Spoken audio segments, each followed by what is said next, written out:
Champions league football is back. আজ রাতে মুখোমুখি হতে যাচ্ছে বায়ার্ন মিউনিখ এবং পিএসজি। এই ম্যাচটা আসলে এবারের চ্যাম্পিয়ন্স লিগের অন্যতম বিগেস্ট ম্যান এবং আমার মনে হয় এই ম্যাচ থেকে হয়তো বা আমরা চ্যাম্পিয়ন্স লিগ উইনার পাইলেও পাইতে পারি। এখন দেখেন, আপনি যেই দলেরই সাপোর্টার হন না কেন, এই ম্যাচটা আসলে আপনার জন্য একটা উপভোগ্য ম্যাচ হবে। আপনি যেই দলই সাপোর্ট করেন না কেন, ফুটবল ফ্যানরা আসলে অপেক্ষা করে থাকে এই টাইপের ম্যাচের জন্য, এই টাইপের রাতের জন্য। এই ম্যাচগুলো আসলে আপনাকে রিয়েল ফুটবলের মজা দিবে। আমরা যদি দুটো টিমকে নিয়ে আলাদা করে কথা বলি, প্রথমে যদি আমরা বায়ার্ন মিউনিখকে নিয়ে কথা বলি, বায়ার্ন মিউনিখ আসলে এই মুহূর্তে মনে করেন 17টা ম্যাচ আনবিটেন এবং 9টা টানা উইনিং স্ট্রিকে আছে এবং তারা অলরেডি মৌসুমের এই সময় তাদের লিগ জিতে ফেলছে। যদিও এই লিগটা নিয়ে আলাদা করে কথা বলবো না, তাদের চ্যাম্পিয়ন্স লিগের পারফরমেন্স নিয়ে কথা বলবো। চ্যাম্পিয়ন্স লিগে বায়ার্ন মিউনিখ আসলে একটা দুইটা ম্যাচ বাদে আসলে মানে একটা দুইটা ম্যাচ বলতে আমি কেন বলতেছি, আর্সেনালের বিরুদ্ধে হার ছাড়া আর রিয়াল মাদ্রিদের বিরুদ্ধে এতগুলো গোল বাদে আসলে বায়ার্ন মিউনিখ তেমন কোনো গোল হজম করে নাই এবং তারা আসলে হিউজ পরিমাণ গোল স্কোর করছে। কিন্তু বায়ার্ন মিউনিখের রেস্ট ডিফেন্সে আসলে একটা সমস্যা আছে, যেটা আমরা রিয়াল মাদ্রিদের বিপক্ষে দেখতে পাচ্ছি। তাদের ডিফেন্স আসলে খুলে যাওয়ার প্রবণতা আছে। বায়ার্ন মিউনিখের যে কোনো দুর্বলতা নাই এমনটা আসলে না। বায়ার্ন মিউনিখের যে ডিফেন্স লাইনে দুইটা ফুল ব্যাক স্ট্যানিসিস এবং হচ্ছিল লাইমার, এই দুটোকে আসলে বায়ার্ন মিউনিখের দুর্বলতা। বায়ার্ন মিউনিখ আসলে কি করে, বায়ার্ন মিউনিখ ফুল অফেন্সিভ গেম প্লে করে উইথ পজিশন। তারা তাদের ফুল ব্যাকগুলোকে মিডফিল্ডে পাঠাই দিয়ে আসলে মিডফিল্ডে প্লেয়ারের সংখ্যা বাড়ায় যাতে তারা পজিশন হোল্ড করতে পারে। তাদের দুইটা সেন্টার ব্যাকের উপরে তাদের ডিফেন্স মূলত টিকে থাকে এবং তাদের গোলকিপারের উপরে। সো এই জায়গায় বায়ার্ন মিউনিখের ডিফেন্সে একটা দুর্বলতার টুকটাক ঝামেলা আছে।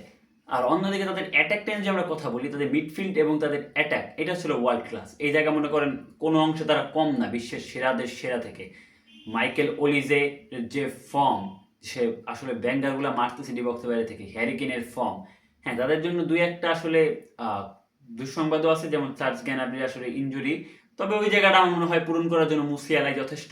মুসিয়ালা দিতে জায়গাটা পূরণ হয়ে যাবে, তেমন আসলে প্রভাব পড়বে না। কাল এর একটা ইনজুরি আছে, আচ্ছা এটাও আসলে খুব একটা বড় প্রভাব পড়বে এমন না। কিন্তু প্রভাব পড়ার আরেকটা জায়গা আসলে ভিনসেন্ট কোম্পানি এই ম্যাচে থাকবে না ডাগআউটে, সে আসলে সাসপেন্ডেড। এইটা একটা অনেক বড় প্রভাবের জায়গা বায়ার্ন মিউনিখের জন্য হইতে পারে। খেলাটা হবে পার্ক দে প্রিন্সে, যেটা পিএসজির ঘরের মাঠ। এই জায়গায় আসলে বায়ার্ন মিউনিখ যদি কোনোভাবে অনেকগুলা গোল কনসিড করে দেয়, তাহলে মনে করেন তাদের জন্য তাদের ঘরের মাঠে যে জিনিসটা কঠিন হয়ে যাইতেও পারে। ওভারঅল বায়ার্ন মিউনিখ একটা এখন বিশ টিম, তারা আসলে ইউরোপের সব বড় টিমদেরই হারাই ফেলছে এবং তারা যে ফর্মে এখন আছে তারা যে কোনো টিম হারাইতে পারে। এই ম্যাচটা আসলে হবে বাঘে বাঘে লড়াই। অপরদিকে যদি আমরা পিএসজি কে নিয়ে কথা বলি, পিএসজি টিমটা আমার মতে এখন সব থেকে ফ্লেক্সিবল টিম এই ইউরোপ বা পুরো ফুটবলে। যে টিমটা আসলে একটা নির্দিষ্ট প্লেইং স্টাইলে ফুটবল খেলে না। তারা কখনো একের এক্সডি নিয়ে 5টা গোল করে, কখনো তারা মনে করেন পজিশন নিয়ে গোল করে, কখনো কাউন্টারে গোল করে। এবং আমার মনে হয় সব থেকে কমপ্লিট টিম হচ্ছিল পিএসজি এখন ইউরোপের। তাদের যদি রেস্ট ডিফেন্স নিয়ে আমরা কথা বলি, ডিফেন্স নিয়ে আমরা কথা বলি, তাহলে দেখেন পাচো এবং মার্কিনিউস দুইটা আসলে টপ ক্লাস সেন্টার ব্যাক এবং তাদের ফুল ব্যাকের মধ্যে ছিল হাকিমি এবং নুনু মেন্ডেস। তাদের ডিফেন্স আসলে solid, rock solid defence line, যেটা বায়ার্ন মিউনিখের থেকে তাদের একটা ধাপ আগায় রাখবে আমার মতে। কারণ তাদের ডিফেন্স লাইন বায়ার্ন মিউনিখ থেকে বেটার 100%, এটা আপনাকে মানতেই হবে।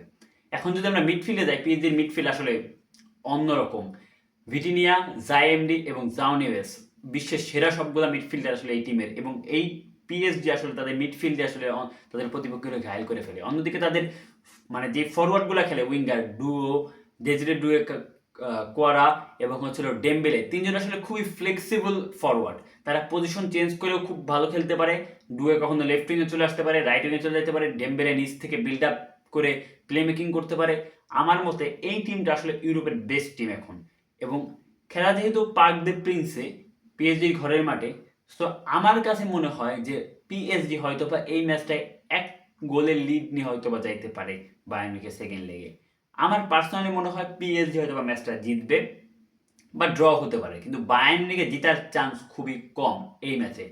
এবং আমার পার্সোনাল অপিনিয়নে বায়ার্ন থেকে আসলে পিএসজি একটু হলেও বেটার টিম এখন ফুটবলে। হ্যাঁ, এই টিমটা আসলে দুইটা সিঙ্গে সিঙ্গে লড়াই হবে, বাগের বাগের লড়াই হবে, মানে যে কেউ হারিয়ে দিতে পারে। কিন্তু যদি আপনি ক্যালকুলেশন বা খাতা কলমে বলতে যান, তাহলে আমার মতে PSG slightly better than Bayern Munich because their rest defence. তাদের রেস ডিফেন্সের কারণে বায়ার্ন মিউনিখ থেকে পিএসজি একটু আগায় থাকবে।